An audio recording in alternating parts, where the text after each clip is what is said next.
Good evening, everybody. It's Thursday, it's 7 o'clock here in London, and therefore it's David Shepherd's Facebook Live. Good evening, everyone, or good morning, or good afternoon, depending on whereabouts in the world you're watching this from, whether you're watching it live or whether you're watching the recorded version. I was running a seminar this weekend and I was asked a question, how can we use NLP to improve relationships? And the question specifically was about relationships as in husband, wife, boyfriend, girlfriend relationships, rather than relationships with friends, rather than relationships with family. So I guess what we might call intimate relationships. And how do we use NLP to improve those? So I think to do that, what we need to look at is what, from an NLP point of view, could cause a relationship to not work successfully. And there are three things. We're going to do a highlight on all three things this evening. Firstly would be negative anchors.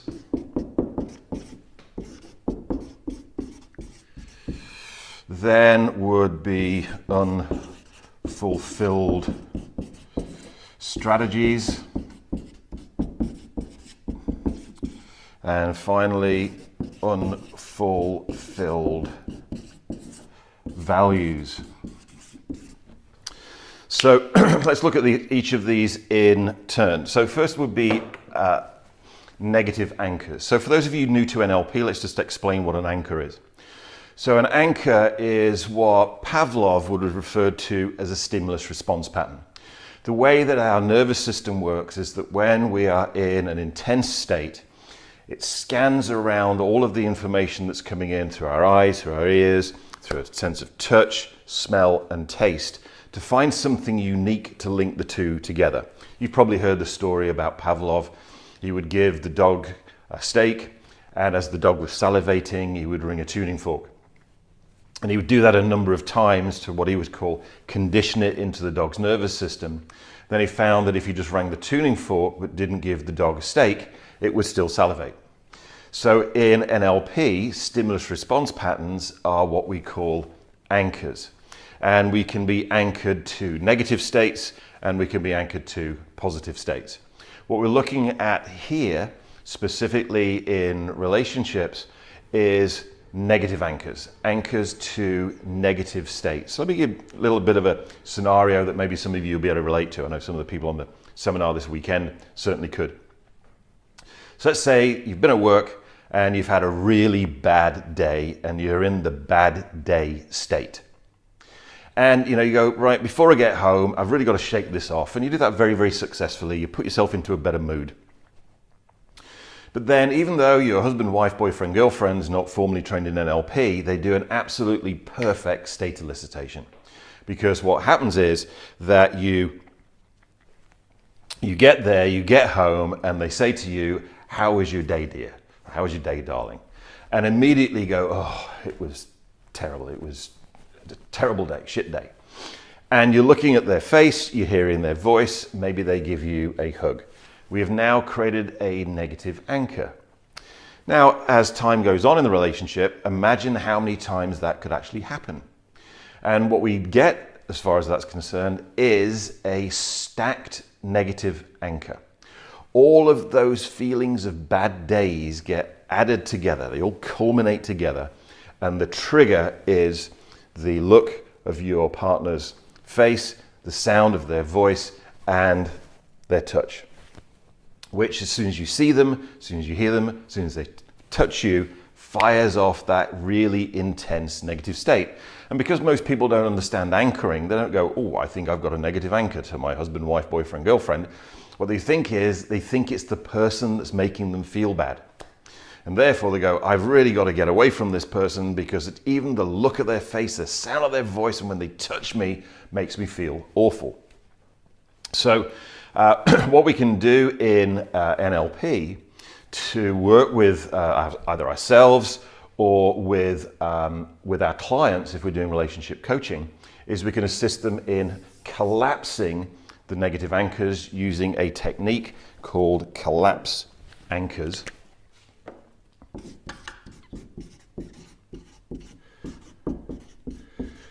where we can actually collapse that negative state and reset the nervous system. If you're interested in learning more about that, then in the I'm David Shepherd app, in training programs, in the NLP practitioner home study program, which is in there, then there is that full technique actually outlined. Not only can we collapse the negative anchor though, we can actually create positive anchors in our relationships. So for instance, we could remember back to the first time we met our partner, that wonderful feeling that we had, and actually re-anchor that to the person. We can even increase the intensity of that. So in actual fact, whereas most people create negative anchors in relationships, we can actually learn to create positive anchors in relationships. So in actual fact, the longer we're with a person, the more positive we feel around them. Imagine that. Imagine the impact that that would have on your relationships. And again, in the anchoring CD, in the app, in the NLP practitioner home study program, it will teach you how to do that. Now, just an ecology point here. There are certain points in time when your partner is going to be in what we would call in NLP a negative state. And what they need is they need a hug. They don't need to be told, okay, go off by yourself, get yourself back in a positive state, then come and see me. So how do we learn to manage anchors? Well, they need a hug.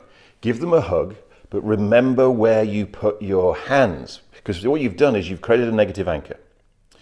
Then what you do is when they're then in a positive state, we give them a hug again, but touch them in exactly the same place, which will collapse the negative anchor that we created earlier. Okay, so that's around learning to manage anchoring in our relationships. It's something we can do for ourselves in our relationships, but also if you're into coaching couples around their relationships, then that's something that you would need to teach them how to do. So now let's look at strategies.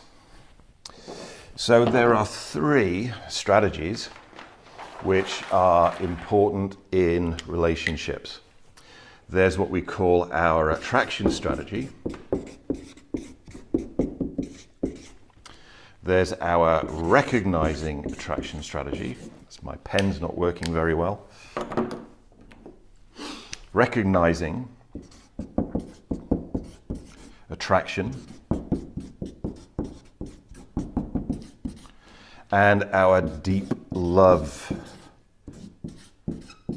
strategy. Those are the 3 strategies which are important in relationships. So our attraction strategy is how we know. So let me just explain strategies first for those of you new to NLP that might be here. Strategies are the unconscious process, the order and sequence of internal representations like pictures, sounds, feelings, and self-talk that we run in our neurology that actually enable us to do all the things that we do. How to get motivated, how to make decisions, how to be reassured we made a good decision. But in relationships, how do we know that someone is attractive? How do we know that someone finds us attractive? How do we know that someone deeply loves us? And for a relationship to work long term, it's important that we continue to find our partner attractive. We continue to know that they find us attractive and also that they deeply love us. So how do we discover what our strategies are? So listing strategies is very simple because all we need to do is we need to ask a how question. How do you know that someone's attractive? Is it the way that they look? Is it the way that they sound? Is it the way that they feel? Is it something that you say to yourself?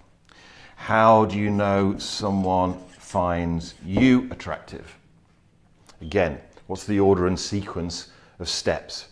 Is it something that you see? Is it something that you hear? Is it something that you feel? Is it something that you say to yourself? And a strategy in general will have a number of steps to it. The deep love strategy, again, is a how. That's a unique one. I'll go through that in detail. So how do you know that somebody's attractive? How do you know that somebody finds you attractive? And how do you know how do you know that you're deeply loved? Now, the deep love strategy is, as I say, quite unique as it has a single step. These would tend in general to have 3 or 4 steps.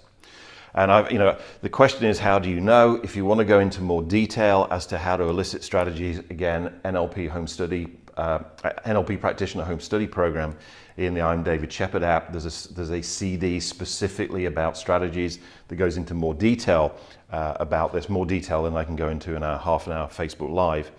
The deep love strategy is unique, so it's simpler, it's got single steps, so I do have time to go through that.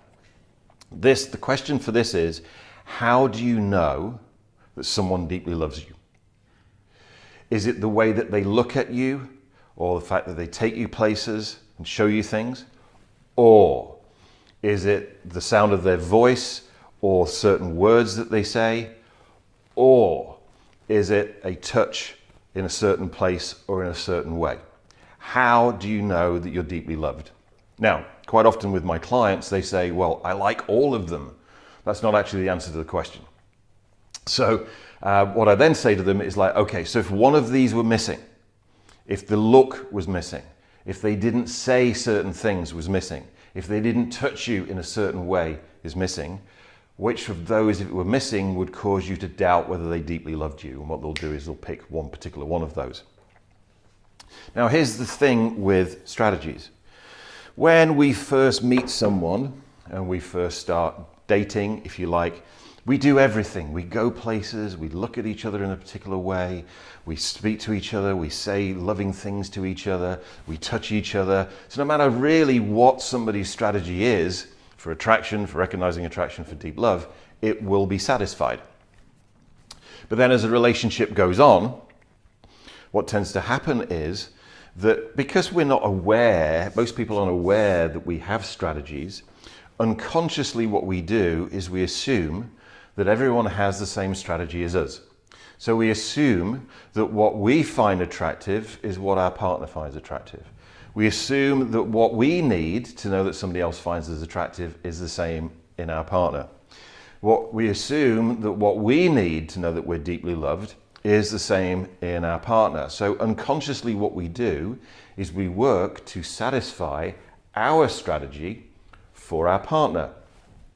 Now, if it just happens by chance that our partner has the same attraction strategy, recognizing attraction strategy and deep love strategy that we do, then all's well and good. We continue to be attractive to our partner continues to know that we find them attractive and that we deeply love them. The chances of that happening, to be honest, are fairly slim. So what happens is, over time, then we start to not find our partner attractive, we start to wonder whether our partner finds us attractive, and we doubt whether they deeply love us. Not a great base for a successful relationship. So what NLP teaches us is, and this is what I do with my clients as far as this is concerned when I'm doing relationship coaching, is I teach them how to find out what each other's strategies are and how they're different. And I teach them how to satisfy those particular strategies. The result of that is that we're now in a relationship with negative anchors gone, positive anchors in place, and an increasing amount of positive feelings towards each other as the relationship goes on. And now we have fulfilled strategies. So we find our partner attractive, we know that our partner finds us attractive, and we know that they deeply love us. That's a good base for a relationship. Does it guarantee the relationship's going to work? No, of course it doesn't. There are no guarantees in life. And is it a good starting point? Is it a good base? Absolutely it is. Now, what actually triggers our attraction strategy? What actually starts our attraction strategy running? What starts us going out there going like, okay, let's find somebody who's attractive? And what actually triggers this is our values. Our relationship values will trigger our attraction strategy if our relationship values are not being satisfied. Now, there's a real key thing here. if our relationship values in a relationship are being fully satisfied, our attraction strategy won't be running. And I think you've probably worked out what the meaning of that is and what the repercussions of that is.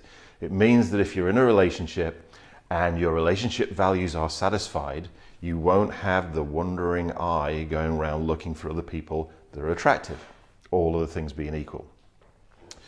So, key thing that could cause relationships to not work: we've got our anchoring sorted out, we've got our strategies sorted out, now we've got our values. What do values do for us in a relationship? They provide us with two things. So here we go, we've got relationship values.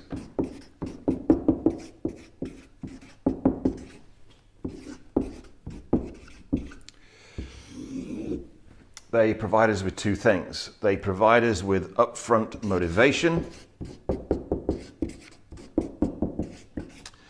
and they provide us with after the fact evaluation. If our values aren't being satisfied in our relationship, then we won't be motivated by the relationship. We won't put action into the relationship. Of course, I think it's fairly evident that if you're not putting action into a relationship on an ongoing basis, then that relationship's not going to work that well. But also evaluation, as in, does this relationship fulfill me? Does this relationship satisfy me? Again, if our values aren't being fulfilled, not only are we not going to be motivated, then also we're going, this relationship isn't working for me. So again, here's the situation that we've got, is that when people first get into a relationship, because we do absolutely everything with each other, then no matter what a person's values are, they're being satisfied. But over time, as the relationship begins to mature, if you like, then what will happen is that we unconsciously, because the majority of people don't even know that we have relationship values, let alone what they are, what their own are, let alone their partners, then unconsciously they assume that what's important to their partner in a relationship is the same as theirs. So again, what they start to do completely unconsciously is they work to satisfy their partners, their own values in their partner. Now, if just by some fluke, then that their partner's values are the same as theirs, then all's well and good, everything's fantastic, values are satisfied. The chances of that happening, though, are slim. So what we need to do is we need to know what our own relationship values are and what our partner's relationship values are. And again, this is what I do when I'm working with couples around their relationship. A lot of relationship coaching is actually around education. It's around actually teaching the couples about anchoring, about strategies, about values. So let's look at how do we actually discover our relationship values? Very, very simple. We ask the question, what is important to you about your relationship?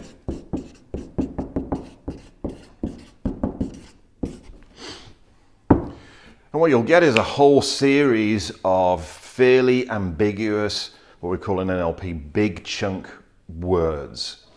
Love, attraction, fidelity,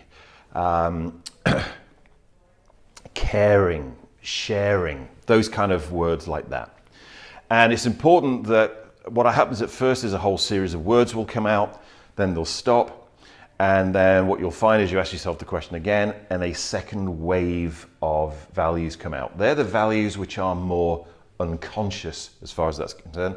And many of those second wave values you may find are more important than the more conscious ones. So it's really important you go to the second wave. Then, once we've got all the values out, we put them into a hierarchy. As in, which is the most important, which is the next most important, which is the next most important, which is the next most important. The top 4 or 5 values are the ones that are going to determine how the person spends their time in the relationship. When I'm doing a breakthrough session, I'll go for the top 8. Though in actual fact, these ones are the ones that are going to have the biggest bearing on the relationship. Now, there's a number of other questions that we need to ask as far as this is concerned in a relationship. Because let's say that both people have love in their relationship values. Pretty cool. Though, this is a very ambiguous word. So you could have 2 people with love in their relationship values, but the word love means very different things to each person. So the next question that we need to ask is, what does love mean to you in a relationship? And it's important, there's no right and wrong answer to this. So, quite often when I'm working with couples, and they've both got love in their relationship values, and I go to one of them, so what does love mean to you? And they give me their answer. Then their partner goes, no, it doesn't mean that at all. And they start to get into an argument about the meaning of love, which is probably what in actual fact wound them up being sat in front of me in the first place. So there's no right and wrong answer to this. It's just, this is what that means to that person. And then another important question is, how do you know that you have that? And you do this for each of the values. How do you know you have love in your relationship? Is it something that you see? Is it something that you hear? Is it something that you feel? This is, from an NLP point of view, what we call a person's evidence criteria. Very important to know this. Because again, you could have 2 people, husband, wife, boyfriend, girlfriend, with love in their values hierarchy. It could mean something different to each of them, but their evidence criteria could be different. So for instance, the guy has love in his relationship values, and for him to know he's loved, he needs to be touched in a particular way, let's say. So what he's doing, so that his girlfriend, wife, whatever, knows that they are loved, he touches them in a particular way. But let's say that his partner actually doesn't have the same evidence criteria. For them to know that they're loved, they need to be looked at in a particular way. So he's touching them and it's not working. Their partner is looking at them in a particular way, but it's not working. So what we've got is the evidence criteria is going off in 2 different directions. They're both wanting to satisfy each other's value of love, but because the evidence criteria is different, it's not working. That's how we get unfulfilled values. So again, a lot of the work that I do with couples is around them finding out what each other's values are, what those mean to them, but also what they need to do to satisfy their partner's values in the relationship. So then, once we've got these 3 things in place, negative anchors are gone, positive anchors are in place. Strategies of attraction, recognizing attraction, deep love are being satisfied. And values are being satisfied. Now, again, does that guarantee this relationship's going to work? No, of course it doesn't. There aren't any guarantees in life. And though, is it a really stable foundation? Is it a good place to start? Imagine you're in a relationship. You feel wonderful around this person.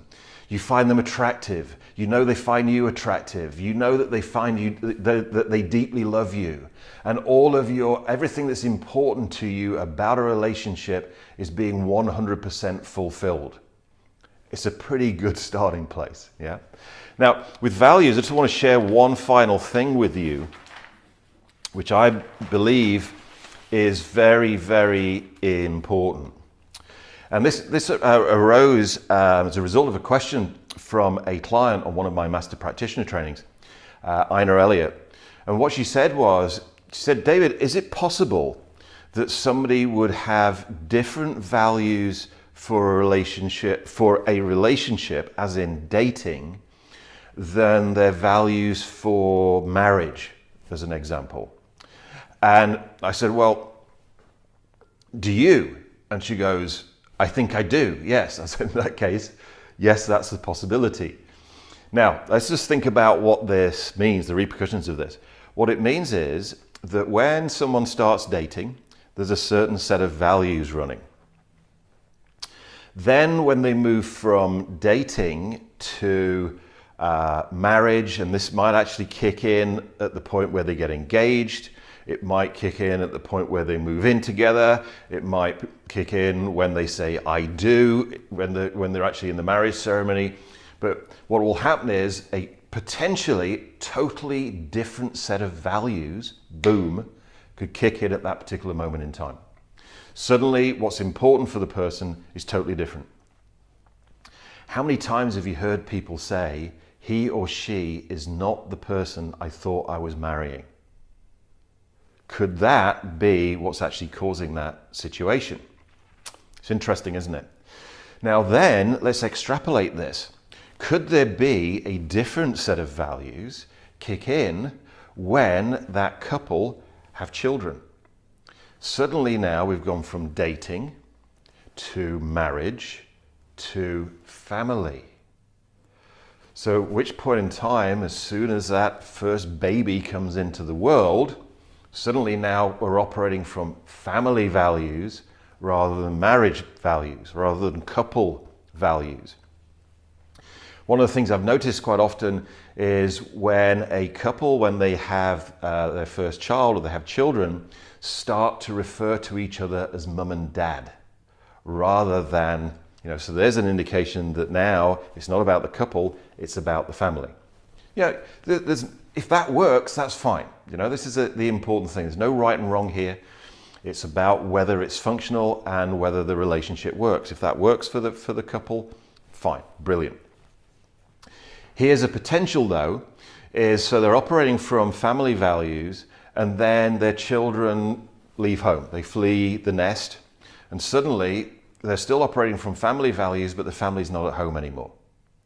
So what they need to do is to reset back to their couple or marriage values at that point in time. Otherwise, they're going to be unfulfilled.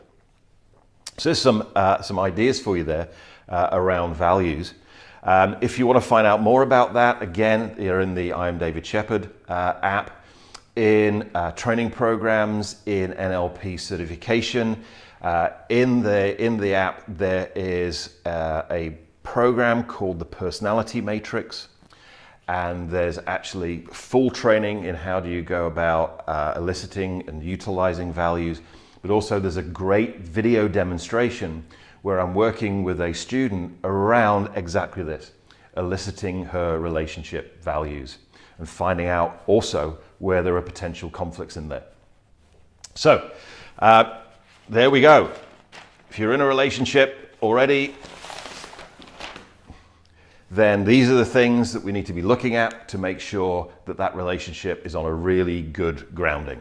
Making sure that we get rid of negative anchors, making sure that we have fulfilled strategies, and making sure that we have fulfilled values. Thanks for joining me this evening on David Shepherd's Facebook Live, and I will see you again, Facebook, next Thursday, 7 o'clock here in London, British summertime, which is 1800 UTC. Have a great weekend ahead.